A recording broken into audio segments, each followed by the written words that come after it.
Hello, Sarah. Oh, hi. Who's that? This is Irene Grindle Oh, from Ivan. Yeah, from the Tower Hamlets Mediation Project. We said we'd check in at this time just to see yeah. how just give you an opportunity to tell us about your situation.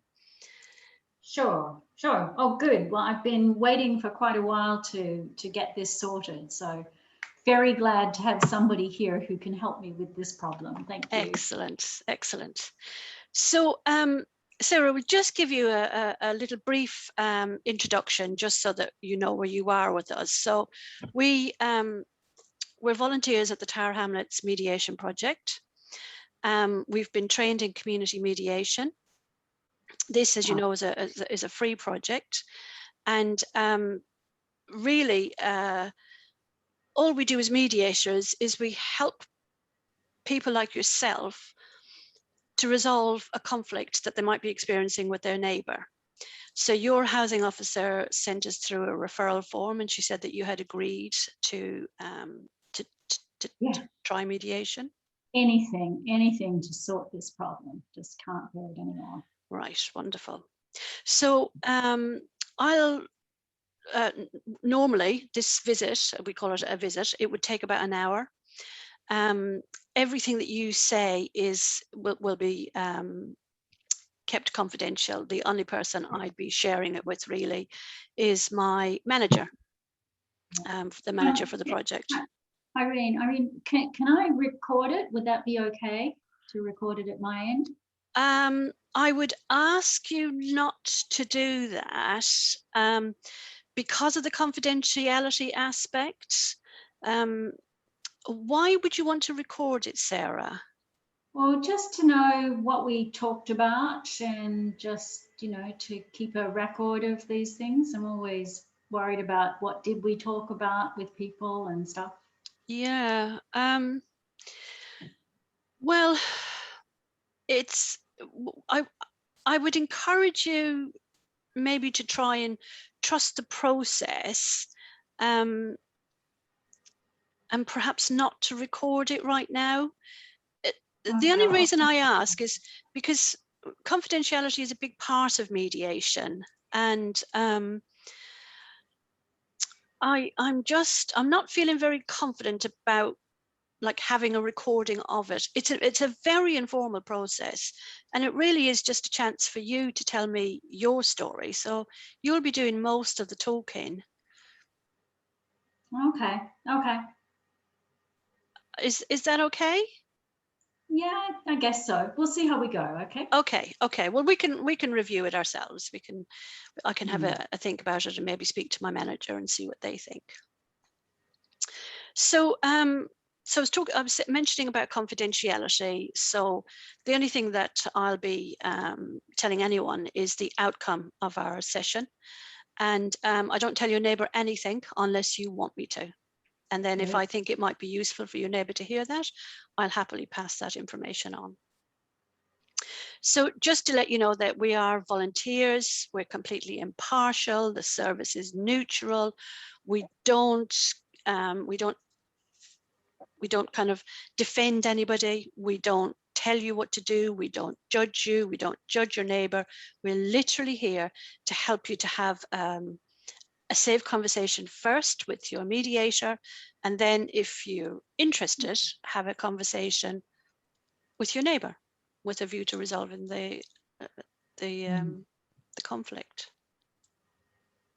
How does that Okay. sound? And um, yeah, I'm not.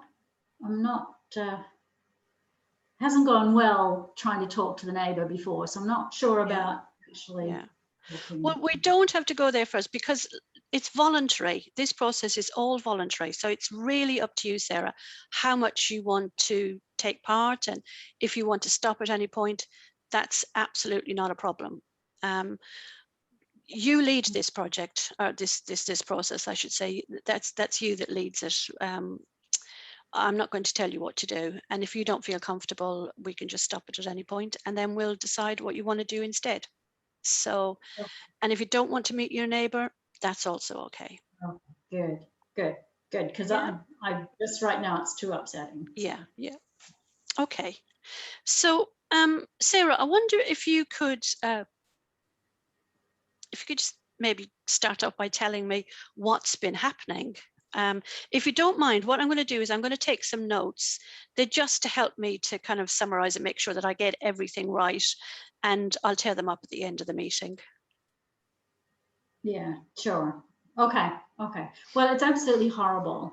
So it's sort of high time that somebody did something to help stop this, because it's gotten to the point where I just can't even walk out my front door without worrying that I'm going to have sort of garbage in the front door, and sort of stuff thrown onto my balcony, and shouting at all times of the night. And it's just abuse from our neighbour, the one directly above us. And we share the same stairwell, so it's really awful to, I check every time I walk out the front door or open the door to see that none of that family is there, so I can safely go downstairs without having to confront them. And I just don't feel, I feel like I'm in a prison, just not able to safely come and go. And it's been going on for ages, like ever since they moved in, I guess about a year ago now. It didn't start right away, but shortly after it started all this nonsense happened, and it's just been ongoing. And I complained to the housing officer, and they say that they've talked to the neighbour who says they're not doing anything, and it's all my fault anyway. So I just don't know. Like they just seem useless. So this is the first useful thing they've suggested, is somebody who can actually try and sort this. They don't seem to have any ability at all. Okay. But anyway, I'm not sleeping well. I can't even think straight sometimes, just from the worry of what will be on my balcony, or what will be out the door, or who will be shouting at me next. Okay. That's awful. So I'm just going to quickly check in with you, just kind of summarize back what you said. So Sarah, you started off just saying how horrible the situation is at the moment. You said that you feel like you can't even walk outside your flat. You're constantly worrying. You said that some of the things that you worry about are that there might be garbage at the front door, there's shouting, there's an abuse, and that's coming from the neighbour up above you. Because you share the same stairwell, you said that this kind of creates anxiety when you're coming and going. You have to check before you go out. You said that you don't want to meet them coming or going at all. So that kind of adds stress to when you're leaving, and you feel as if you're living in a prison. You said that it's been going on now for about a year. You said that it didn't start straight away when they moved in, but it started shortly afterwards. You complained to the housing officer. The housing officer talked to your neighbours, but apparently the response was that the neighbours don't think that they're doing anything. So you said then that you're just not sleeping well, you're not thinking right, you're worried about what's going to happen, and actually you feel that the mediation is the first good thing that's happened. So Yeah. is that, did I capture everything? Yeah, and I mean, they've got 3 kids, and they're really they're noisy, and one time I asked them not to shout and scream as they were running up and down the stairs, which they would do. I guess they were bored. I don't know what happens in the pandemic when you've got 3 kids staying at home, but that was really that might have been where it started, I guess. Just that it was just unbearable, with sort of bashing into you as you went up, when you went outside and downstairs, with kids racing past you, and worrying about losing all your groceries and getting tripped up. And I just think it's just it's just so, there's no neighborhood anymore. Like there's no one speaks to anybody anymore, and nobody's out and doing stuff. So it feels very, I don't know, I just feel very unprotected, and I just don't feel safe at all. Okay. Okay. And those kids are big too. They're not like 3 and 4 year olds. It's not like they're cute little things. You know, these are, I don't know if they're even teenagers, but sort of sort of substantial kids, like not sort of kindergarten. So you just feel like it's not safe. Okay. Okay. So it sounds like that, this has been an issue, and this feeling of not feeling safe in your own home. I mean, obviously, that's always an issue when people feel like that, and it's never nice. You said that the 3 kids, they're not exactly youngsters. You're not sure if they're tweens or maybe teens. They're Like quite that, yeah. noisy. And a bit aggressive, like how people give you lip. Okay. Sort of, they're not. When I shouted them to sort of to stop because they were really. One of the times when I was going up and down upstairs, I nearly got pushed over, and as that one was chasing the other one, and they really just they gave, I don't know what they said, to be honest, I don't remember specifically, but the kind of thing that I mean. If you tell a kid to stop doing something and they don't like it, they give it right back at you, and that's what happened. Okay, so when you say that they've been a bit aggressive, they respond back to you. Yeah, they didn't like being told to stop running up and down the stairs, creating havoc.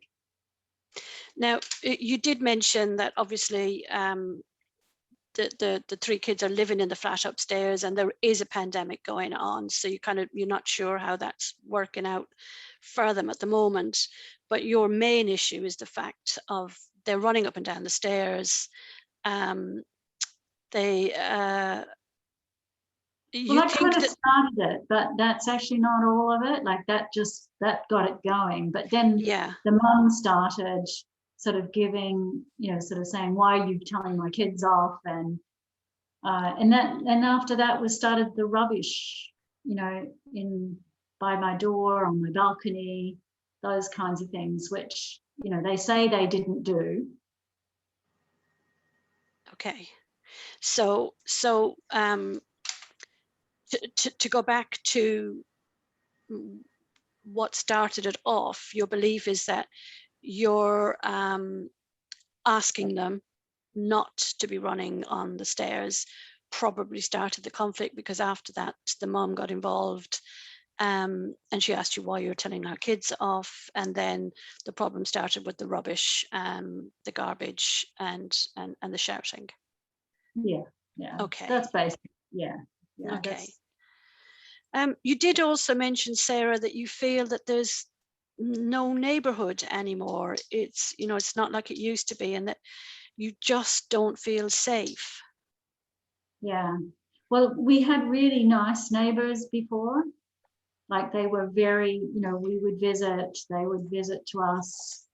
And there was another neighbor who's actually gone. They had really young children, and I used to babysit for them, occasionally. So we were a community, like we got on.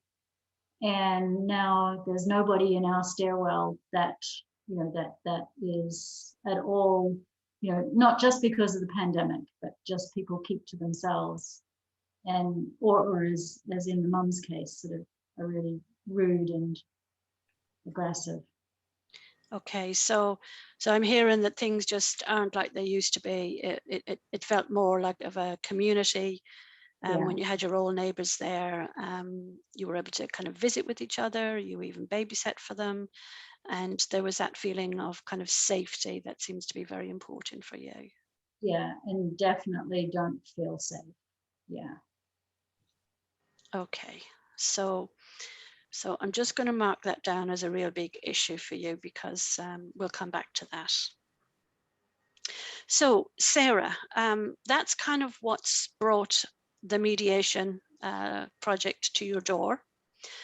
And thank you for going through all that, because I know sometimes even just retelling it can't be easy, but it's useful for us to have a real good understanding from your point of view what exactly the issues are. So what is it that you want going forward? What is it that you...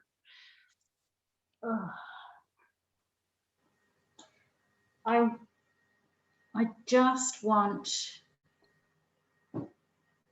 people not shouting at me or leaving sort of aggressive things at my door, or oh, I didn't mention there was a rude note was slipped under the door. And I think it was one of the teenagers or the kids. And I wouldn't repeat it, but it was just like, F off, you old bag, or something like that. Just, I don't think I kept, no, I didn't, I don't think I kept it. I think I threw it away. But is that kind of, I want to have a place where I feel welcomed and can get on with my neighbours and don't have them sort of in this sort of aggressive, confrontational environment where I don't enjoy living here anymore. You know, and you know, I would go shopping for the neighbours and they would sometimes do the same for me, checking on each other. I think I'd be dead and decaying in the bedroom before the neighbours upstairs came to figure out what was going on. There's just, that's the degree of community there is now. Okay, so what do I want? What do I want? I would really like to be able to talk to people without this kind of aggression, and to have somebody understand that actually how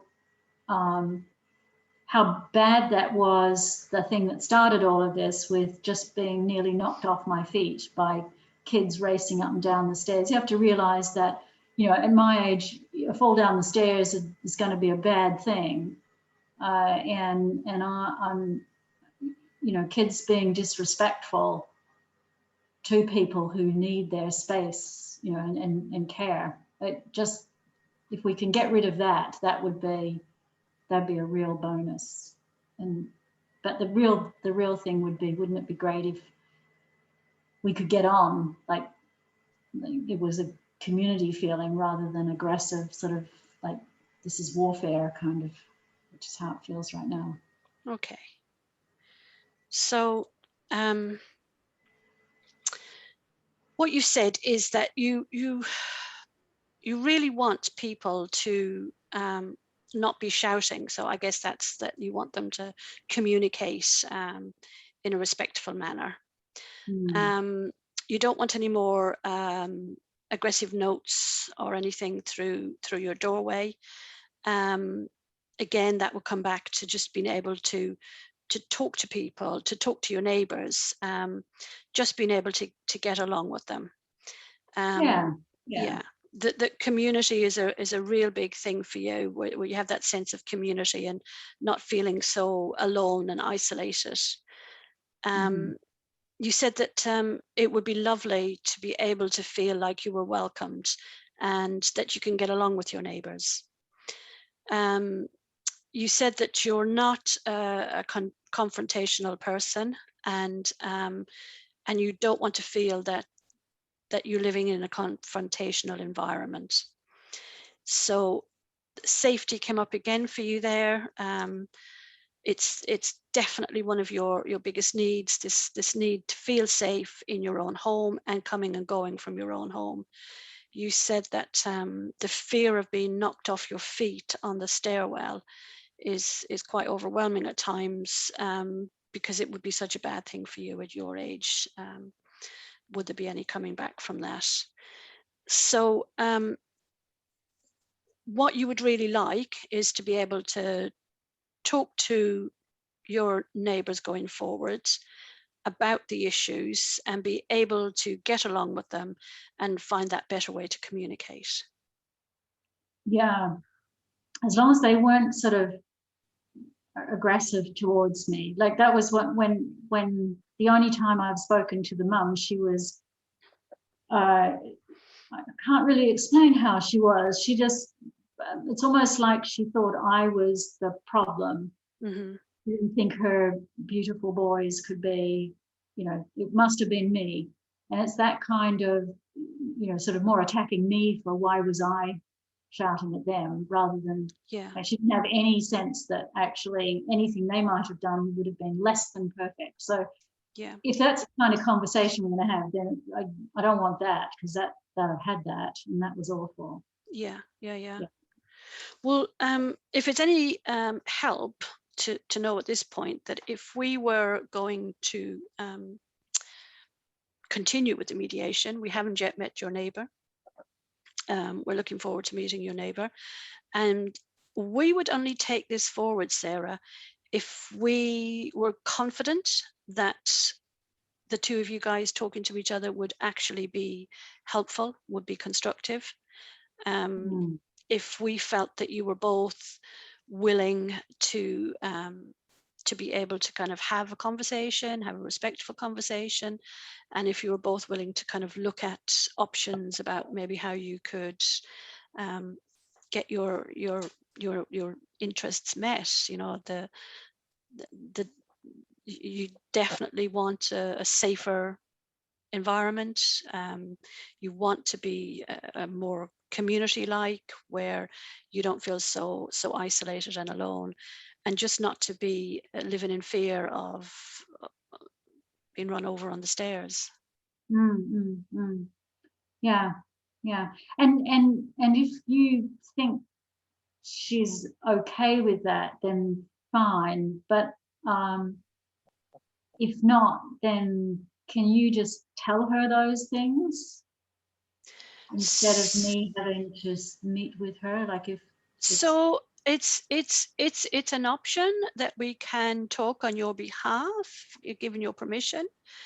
It's always a lot more powerful if you and your neighbor agree to talk, and if we agree to set up a joint session, it's always more powerful to hear direct. But for us as mediators, it's important to us that we can help to bring along some peace, into the environment. And if that means talking on your behalf, then we would do that. But you don't have to decide now. You don't have to choose now. And if it was something that we thought might be useful, if you really didn't feel comfortable going forward, then we can help you to perhaps write something down. So yeah, there's always options. With mediation, there's always options, Sarah.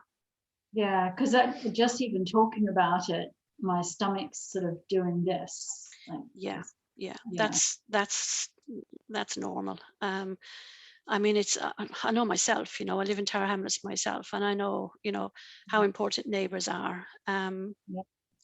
They're the closest people to us, and good neighbours are worth their weight in gold. So I can understand that one of your needs, if you like, is safety, and it's actually my next question. So if we're kind of looking with a future focus, it's really important that I'm clear about what your needs are. Now, you said several times that safety is a big need for you. Is there anything else?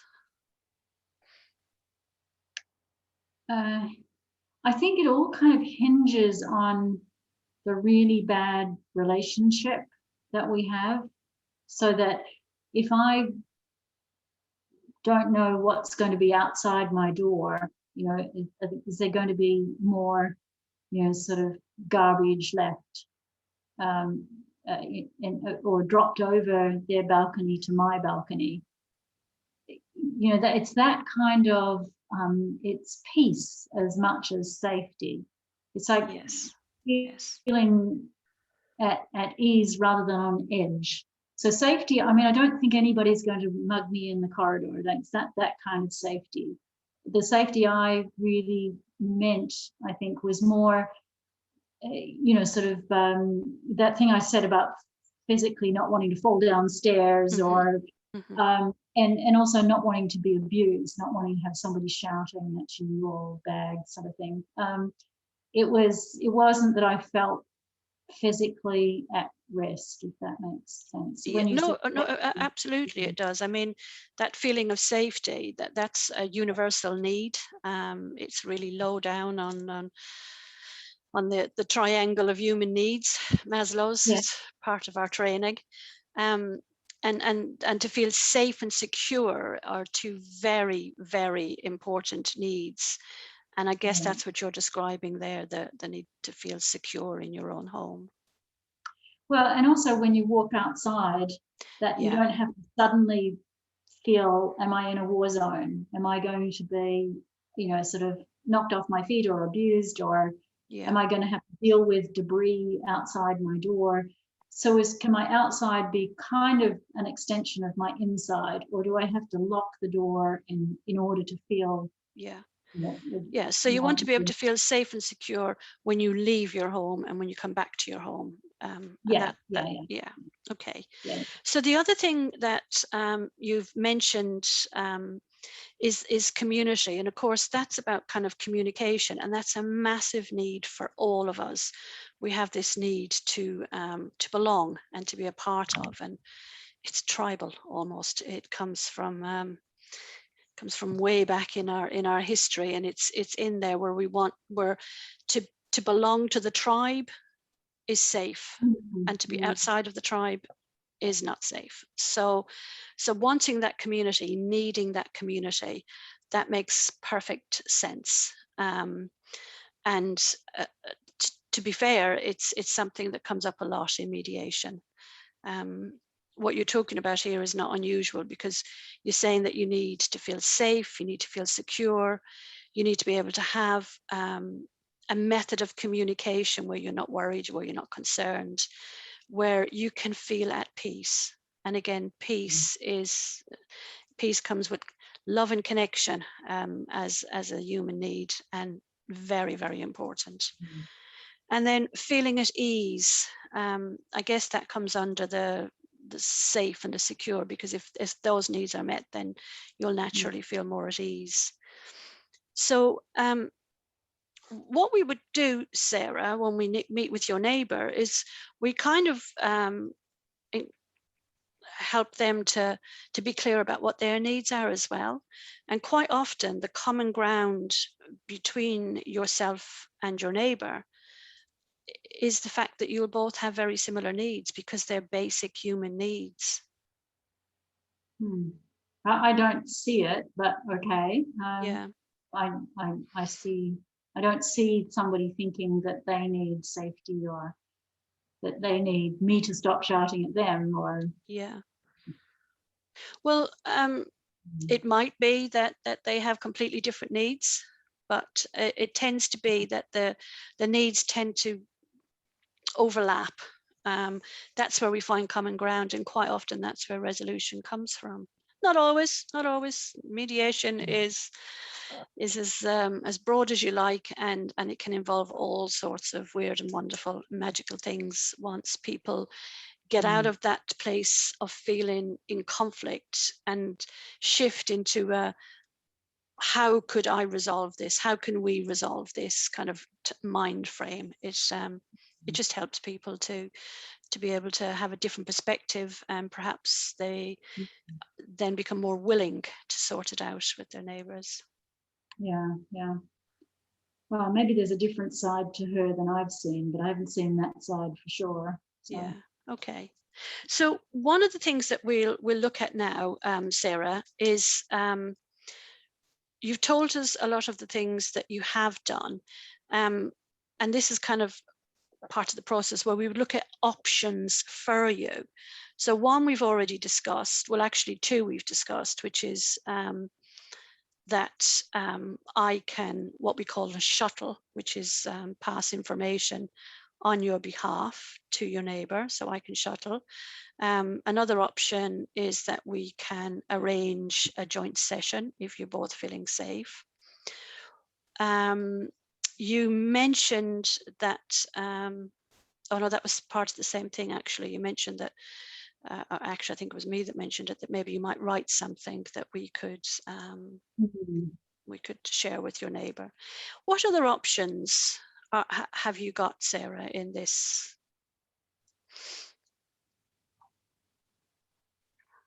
Well, I mean, the way it is now is an option. So leaving it alone. Yeah. Status quo. How is that working for you? Maybe, again, that's why we're here, isn't it? It's not a great option. The other that I asked the housing officer was whether they could move one of us. Okay. And I've been here for 12 years, so I don't want to move. Okay. But I'm given all my other friends and neighbors have moved, it's not that much left here. And if she's kind of going to be the kind of woman she's been going forward, then she's not prepared to move. Okay. So moving might be an option. How long do you think that might take to set something like that up? Either moving yourself or your neighbour? Well, that's why I didn't mention it, because I'm in just that kind of thing. You have to wait for a place to be available. It has to be the right place. It might be just as bad as this one. So yeah, I didn't mention it, but you did ask about options, and I did ask if there were any places so that were better than this. Yeah. So trying to change teenagers seems like a big ask. You know, they're not going to change their personalities overnight. Okay. So miraculous change of personalities, that could be an option. Yeah. But you don't think that would happen overnight either? No, I meant that more as a joke, really. Yeah, but that's fine. That's fine. I mean, you know, it is an option. People have changed. People do change. Well, and kids grow out of it and stuff like that. Absolutely, kids grow up. They move on. Yeah. But asking them to be sort of decent and respectful to the person below them. That, I mean, I can imagine just being like a red rag to a bull kind of thing. Just, you want me to do what? So getting them to change might be quite difficult. Yeah. Well, anyway, sometimes it's about the way that that the message is delivered, and it's part of what we do as mediators. We help people to kind of frame their requests into nice, easy to hear language that doesn't automatically generate an aggressive response. So we would do that with you and your neighbours, so that we help you both to have the safest kind of conversation that's possible to have, if that makes sense. Yeah, I'd like that. So we call that reframing. We help to reframe any judgmental or blaming language into something that's easier to hear and easier to understand and easier to resolve as well. So options: we could do a shuttle mediation. We could arrange a joint session. Leaving it alone, you said, wasn't a great option. Moving, that would take possibly a lot of time, plus there's that unknown quantity out of the frying pan into the fire, possibly. You've been living here for 12 years. So we have a miraculous change of personality. We're not putting a lot of sway on to that option. And then there's the option that we, the mediators, could help to reframe a conversation between you and your neighbour. Anything else, Sarah? I think you've covered a lot in a very short period of time. Okay, okay. Right, so out of those options, which do you think might be the better one to move forward with? I don't know. I mean, I think the first two. Okay. Well, actually, to be honest, I didn't really understand if the last one was sort of part of the first two, because it can be anything that you like, Sarah. Yeah, It because can be sort of saying it in a way that is easier to hear. Yeah. Well, we can do that Yeah. with both of you to help to reframe the conflict, if you like, and with a focus on future communication, future agreement, and we can do that inside or outside a joint session. Yeah, it'd be easier almost to do it in the shuttle, because you could write it down. Like, I know for myself, if I'm angry, how things come out isn't exactly, the ideal. And Yeah. I think that's the same with her too. Like, she gets really angry and stuff comes out of her mouth. It's not. I think it's probably the same with all of us, Sarah. But what you said today, I mean, the notes that I've taken, the language that you've used, I mean, you're really clear about what your needs are. And simply by focusing on the needs with a future focus rather than the conflict, you don't get bogged down then in those feelings that get generated every time you have to relive the conflict. I mean, obviously, you need to talk about the conflict, but the bigger part of the mediation is actually not dwelling on the conflict, but it's getting agreement that both of you are willing to move past the conflict and start talking about resolution. Yeah. Actually, you make it sound good. So I'd like a future where I could actually talk to my neighbors again. Yeah. Wow. Yeah. That's well, it's not impossible. It's not impossible. I mean, we're not magicians, and like I said, we haven't met your neighbor yet. So that would be our next thing. Then we'll arrange a visit with your neighbor, and then once I've met your neighbor, I can then decide the next steps based on what you've said and based on what they've said.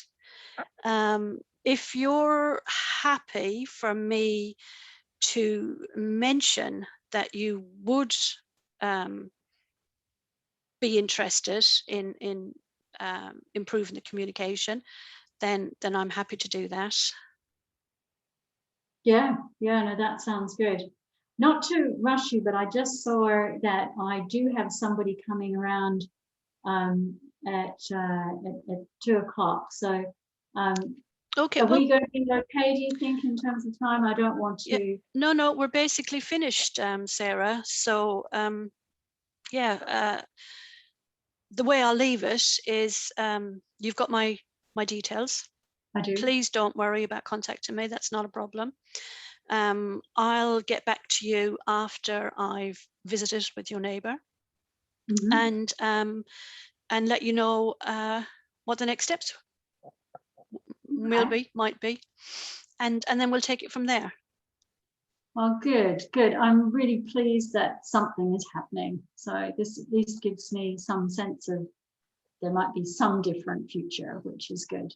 So excellent. You're more than welcome. It's my pleasure.